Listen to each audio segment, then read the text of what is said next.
اللہم صلی علی محمد و آل محمد۔ دوستوں اور ساتھیوں، میں ہوں شہزاد چودھری مارگلہ نیوز کے ساتھ۔ امید ہے آپ بخیر ہوں گے، خوش و خرم ہوں گے۔ انجینئر محمد علی مرزا ایک ممتاز مذہبی مبلغ ہیں جو پچھلے کئی دنوں سے جیل میں ہیں۔ ان پر 295C کے تحت مقدمہ درج کر دیا گیا ہے۔ یہ انتہائی سینسٹیو کیس ہے اور بہت سے لوگ پہلے بھی اس طرح کے مقدمات بھگت چکے ہیں۔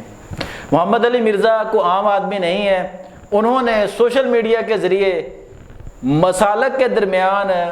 ایک ڈیبیٹ کا ایسا سلسلہ شروع کرا دیا جس سے اذہان جو ہے وہ کھل گئے اور لوگوں کو ایک دوسرے کا نقطہ نظر جاننے کا موقع ملا۔ آج محمد علی مرزا پابند سلاسل ہیں اور آج ہی اسلامی نظریاتی کونسل نے اس کا کیس سنا۔ وہاں پہ کیا ڈسکشن ہوئی اور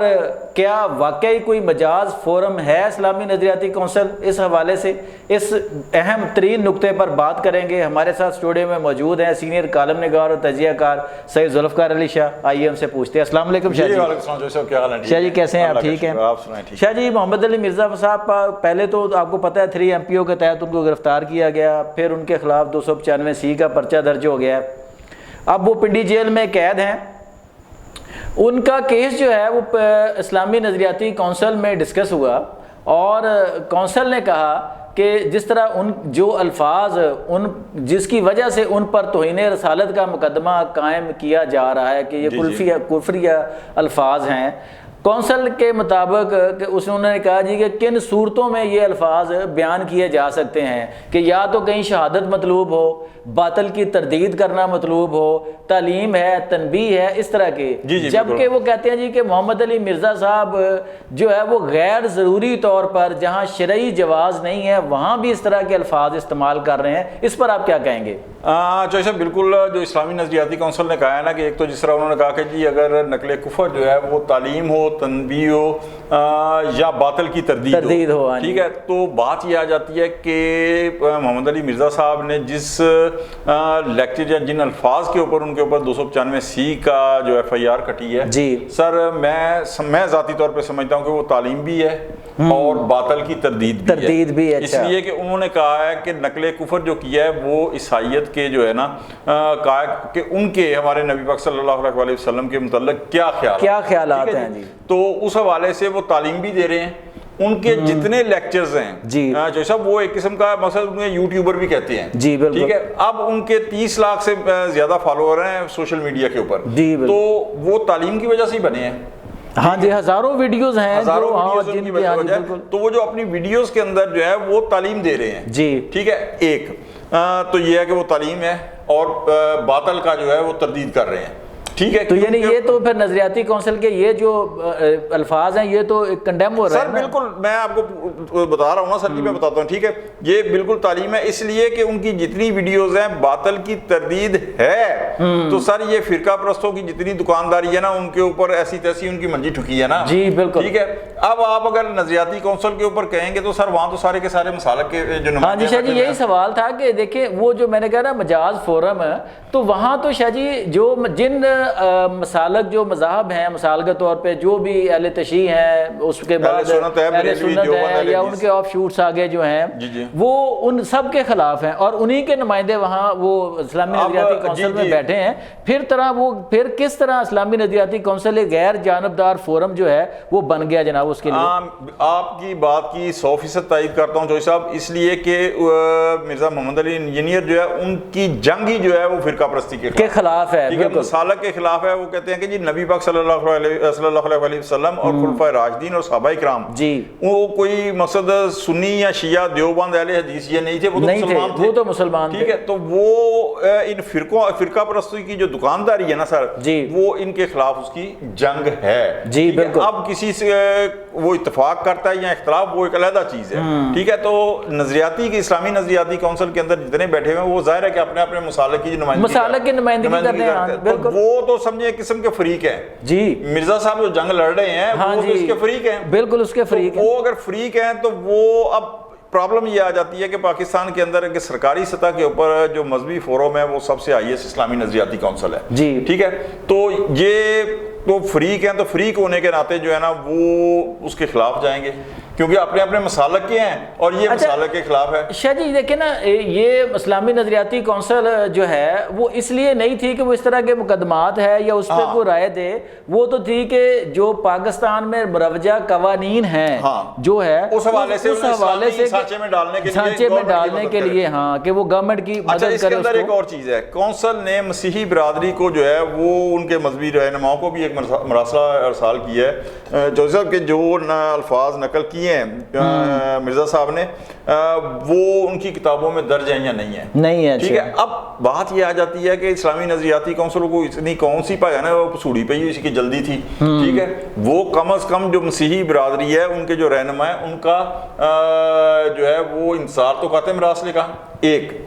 سیکنڈ میں آپ کو ایک چیز بتاؤں کہ جناب انجینئر محمد علی مرزا نے جو کہا ہے کہ ان کی کتابوں میں یہ لکھا ہے، جس کو انہوں نے مقصد نقل کیا ہے جی، تو سر وہ کتابیں کوئی مقصد یہ تو نہیں ہے کہ وہ کسی اور سیارے کے اوپر کہیں، ہاں جی بالکل، وہ کتابیں اسی زمین پہ، ہاں اسی زمین پہ ایگزسٹ کرتی ہیں، بالکل ہے نا، ہاں جی بالکل۔ تو سر وہ کتابیں لیں، اس میں سے دیکھیں ہاں جی بالکل وہ ہے لفظ کے نہیں ہے، ٹھیک ہے۔ اگر ہیں تو مجھے حیرت ہے کہ یعنی یہ ایک قسم کا آپ مسیحی برادری کے رہنماؤں کو لکھ رہے ہیں، آپ اسلامی نظریاتی کونسل اتنا بڑا فورم ہے، بڑا، ہاں جی بالکل، آپ کے پاس ہر طرح کے وسائل ہیں، نہیں پتا، ہاں جی ٹھیک ہے۔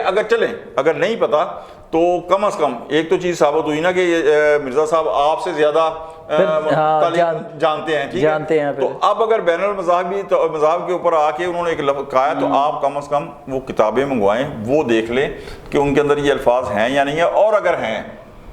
اگر ہیں جو صاحب تو پھر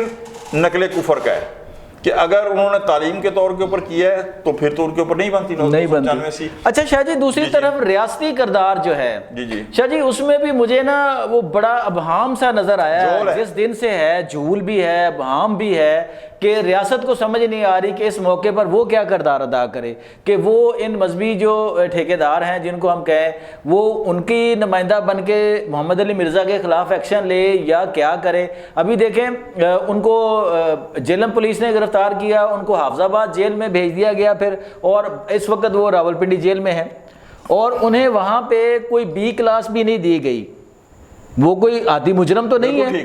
وہ ایک انتہائی پڑھے لکھے اور مہذب انتہائی مہذب اور ایک مبلغ ہیں وہ، اور پاکستان کے ایک انتہائی اہم ترین حساس ادارے سے ریٹائرڈ ایک آفیسر ہیں وہ نا، بالکل ٹھیک۔ تو ان کا حق بنتا تھا کہ حکومت ان کو ایک اچھی جو ہے وہ وہاں پہ سہولت دے، ان کو وکیل جو ہے، ابھی تو ان کو شاید فیملی بھی پوری طرح نہیں مل پا رہی، ان کے والد کی ملاقات ہوئی ہے یا شاید ابھی وکلا کی بھی، اس کی بھی تفصیل نہیں ہے۔ تو یہ ریاست بھی میرا خیال ہے جو ہے، بالکل آپ نے صحیح کہا، ابہام ہے، ریاستی جو اقدام ہے ان کے حوالے سے اس کے اندر ابہام ہے کہ ریاست ان کے خلاف کیا کرنا چاہ رہی ہے، اور کوئی خبر تک جو ہے میڈیا کے اوپر، بلکہ سوشل میڈیا کے اوپر بھی نہیں آ رہی بالکل۔ اچھا، اس کے اندر کم از کم ان کی فیملی کو بھی جو ہے نا وہ کچھ تھوڑا سا اویئر ہونا چاہیے، اور اسے اس حوالے سے جو بھی سچویشن ہے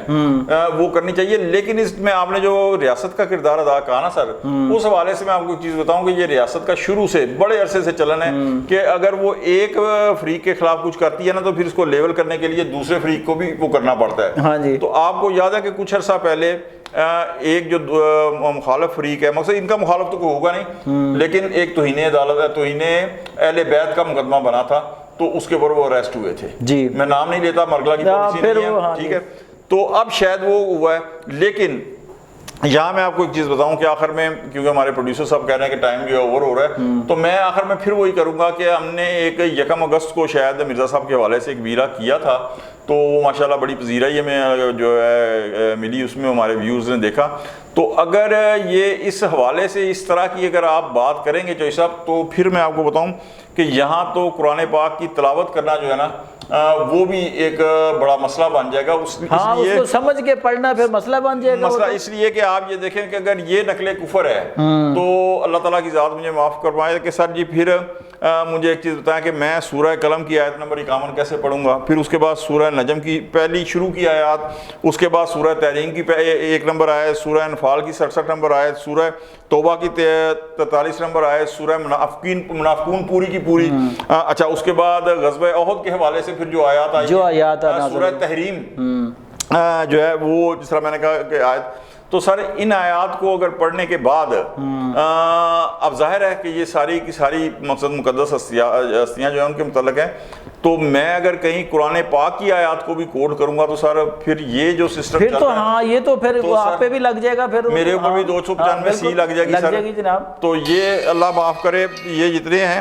یہ سارے کا سارا جو ہے سر جی یہ تو مقصد میری سمجھ سے کم از کم بالا تر ہے، تو یہ ایک تو جو ریاستی ابہام ہے وہ دور ہونا چاہیے، اور سیکنڈلی مرزا صاحب کو جو ہے اپنی صفائی کا پورا جو ہے موقع ملنا چاہیے، کیونکہ ایک سر یہ آخری بات میں کہوں گا